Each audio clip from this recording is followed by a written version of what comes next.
Kate Krieg again with you. I'm very pleased to be with you again on our weekly live event. For those of you who don't know, I help professional women deeply connect with their authentic self to create a bigger outcome and impact in their business and life. And one of the things I want to be talking to you about today is actually titled Don't Set Goals. Now, it might sound completely crazy that I'm even coming to you with content like this, but research shows that only 8% of people actually achieve their goals. And a lot of that is to do with the fact that we're setting goals that are not authentic to us. They're not based on they're based on more external motivating factors. I want to have a new job, or I want to be promoted to this other level, or I want to start a new business. And all of those are absolutely fine, but we need to make sure that we're aligning authentically to why we want to be doing those things. But more importantly, and what I want to be talking to you about today, is more around identity based goals. So, really, what you want to be thinking about is, who do you want to become? What identity do you want to have? And the reason why that's important is because a lot of people can repeat the same things in their life, and most people do, because we get so used to being who we are, and we're very familiar with who we are, and we undertake the same sort of rituals and routines on a daily basis. It's hard to break the back of our existence and to actually stretch ourselves to become the person we want to be, whether that be someone who doesn't yell anymore, with their kids, or somebody who is more even tempered, or whether it is you want to be able to get a promotion, or whether or not you want to start a new job, or get a new house, or whatever it might be. It's all about acknowledging that there is a difference between who you are today and who you want to become. So it's a shift in your identity. The goals in themselves, there's nothing wrong with them, and as I say, what's important is that you actually do align with them. But again, the problem is that most people don't achieve them because they don't actually overcome the changes to their identity in order to be able to fulfill their goals or reach their goals. So what I want you to consider is where you are today and where you want to go. Think about the goals that you do want to have. And then I want you to take another step and think, well, who do I want to become, or who do I need to become in order to achieve that goal? So let me talk about my weight management journey as an example. So I was the type of person who was fairly sedentary in my life. I didn't really do much movement in my daily existence, and I didn't realize it at the time, but I tended to overeat quite a bit, and I tended to probably reach for other things like food and alcohol when I was more emotional than anything else. So the person I wanted to become was somebody who ate when they were physically hungry, the person who enjoyed moving their body on a regular basis, and who found joy from moving and didn't find moving or exercise at the time. That I used to call it exercise, and I really didn't align with that. It didn't feel good, and I never wanted to exercise, but I was comfortable moving my body in a way that made me feel good. So I wanted to become the person who slept well, who woke up at a reasonable time, and was able to regularly move her body in a way that felt good. And I wanted to eat when I was physically hungry, and I wanted to be able to get it on top of my emotions and my mindset. So that was sort of the identity I wanted to have. And can you see it's a difference? There's a difference between where I was today, or where I was back then, and where I am today, or where I wanted to go. So I knew that I had to make some changes to my daily existence in order to become that person. It was the same thing when I finished my MBA, or I started my MBA. I realized that at the time I was a person that didn't have any time. So I was very, very, very busy. I was very consumed with a lot of other things in my life. And so I wanted to graduate from an MBA. And in order for me to graduate from my MBA, I had to change my identity. I had to fundamentally shift who I was. I had to create time and desire to prioritize other things in my life. And I had to become more organized, and I had to become more confident, and I had to become more focused on achieving certain things. I had to gain crystal clear clarity as well on what some of the other outcomes in my life, what I wanted them to be, as well as my MBA. So I had to create an identity shift in order to become the person that I was when I was completing and when I'd graduated from my MBA. And that person was very conscientious. I became very organized. I was creating schedules and plans and prioritizing certain things. I had to learn how to set boundaries and say no to certain activities and people. And so, can you see how my goal wasn't just to have an MBA, but my goal was to fundamentally shift my identity to become the person that I needed to be in order to successfully graduate from my MBA, which I did. I ended up getting into the International Honor Society, which is the top 15% for academic achievement. And then the third thing was, when I stopped from being in an executive position in the corporate world and I started my own business, I had to fundamentally shift who I was at that point as well. So can you see how there's a difference? We all talk about setting goals, and goals are great. We want to have a vision. I think a vision is good, one that we connect to and one that we're crystal clear on the impact of that vision. I'll talk about that as we go along.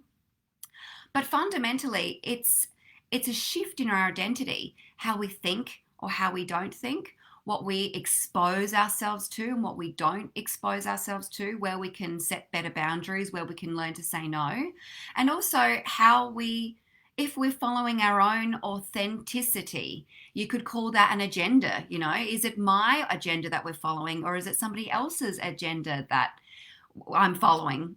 So who is influencing me and how are they influencing me in order for me to become and be the person that I want to be? So this is what I mean by creating authenticity in your life, but also creating an identity in your life that you want to be able to become in order to achieve those goals, and most importantly, sustain it. So, some people can achieve, let's say, a weight loss goal, or to stop yelling at children, or to start saying yes to themselves and be able to say no to other people. But it's the sustaining of that goal, which has a lot to do with the deep connection, or the sustaining of that identity has a lot to do with the deep connection. So what we want to be doing is acting in new and different ways to where we are today. That influences your identity. And as a result of that change in identity, you become the person you want to become and you achieve your goals. So even one of my clients, I can reflect on very easily right now. She wanted to be the person. She was working for a accounting firm, and she was at manager level, but she'd been there for decades. And she said to me that ideally she wanted to reach partner level, and she wanted to work for a top 4 accounting firm. And that was her goal. But when we talked about her identity, who she needed to become, how did she need to think? How did she need to behave? How did she need to be influenced? What was her influences in order for her to achieve her goals? And influences are anything to do with what we consume through our mouth, through our eyes, through our ears, and what we're exposed to on a daily basis, and how we let other people treat us. That's a big thing.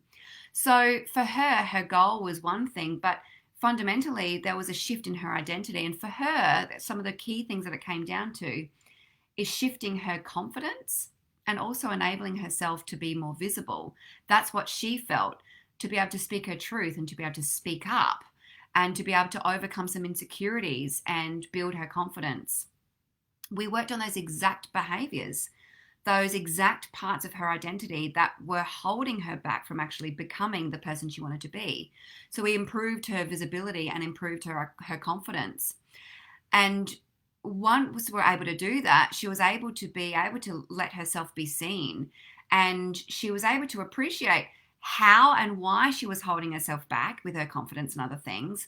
And also she was able to feel more proud of her competencies, because her lack of confidence in this area was actually something to do with another area that she excelled at. And once she was able to realize, wow, I'm actually lacking my confidence here because I was really strong in this strength here. I don't need to be strong in this strength here anymore. I need to be strong in my confidence now. She was able to switch gears more easily with a lot more depth of understanding, that deep connection back to herself, and be able to overcome this hurdle that she was experiencing. Anyway, fast forward after a few short months, she actually ended up getting a partner level at a top 4 firm that she'd been wanting, which was a really massive achievement for her. And she was feeling so empowered and confident in her capabilities. And not only that, is she was able to go on and be able to really deeply connect even more with herself, to really discover what other things were important to her and what made her feel good and what she really wanted to achieve. And she ended up doing yoga teacher training and all sorts of other things to really sort of to create this beautiful harmony in her life of all the things that really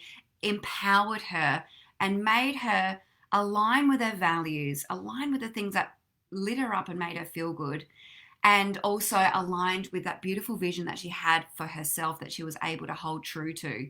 So she also learned the skills to be able to continuously, re-identify and realign with who she needs to become at different levels in her life as she's on her journey, because we're all continuously evolve.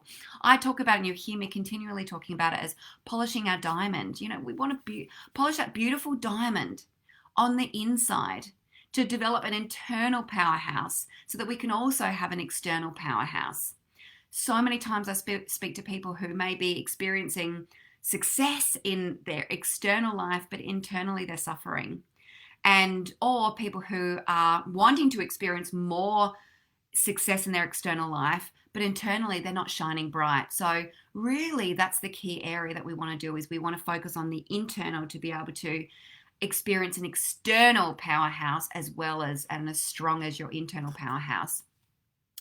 So I hope you found that helpful, and the key takeaways are taking it one step further and saying, well, if this is my external goal, which is fine, how can I set identity-based goals? So considering the different rituals and routines and structures and environments and planning that you'd be doing in order to become that person, that's where the magic happens. And creating that alignment back to your life is really critical. So anyway, thank you so much. I want to give you these bite-size weekly events, and as we go along, you'll be able to have the ability to ask me questions and other things. But hopefully that's helped you. Have a beautiful rest of your day and week. Sending much love to you, and we will see you soon. Bye.